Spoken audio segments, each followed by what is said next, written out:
ఇదే last warning. బందీలు అందరినీ వెంటనే విడిచిపెట్టండి, హమాస్ కు తేల్చి చెప్పిన డొనాల్డ్ ట్రంప్. లేదంటే హమాస్ అడ్రస్ గల్లంతేరని హెచ్చరిక. మృతదేహాలు దాచిపెట్టడం ఏంటని సీరియస్. దోహాలో హమాస్ ప్రతినిధులతో అమెరికా చర్చలు.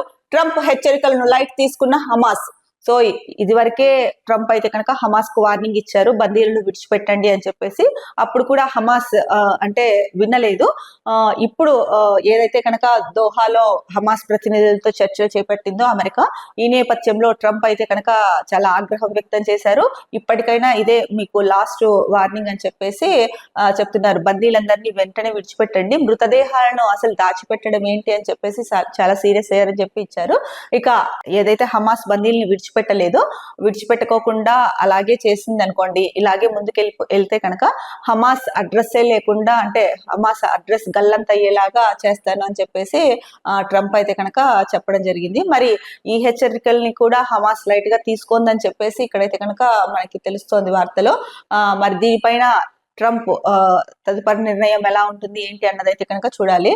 ట్రంప్ ఏదైనా చెప్పాడు అంటే కనుక అది చేసే మొండి రకము. మరి హమాస్ విషయంలో ఏం చేస్తాడో అన్నదైతే కనుక చాలా దేశాల్లో అయితే కనుక ఉత్కంఠ నెలకొంది. ఎందుకంటే ట్రంప్ హెచ్చరించడము, హమాస్ లైట్ తీసుకోవడము.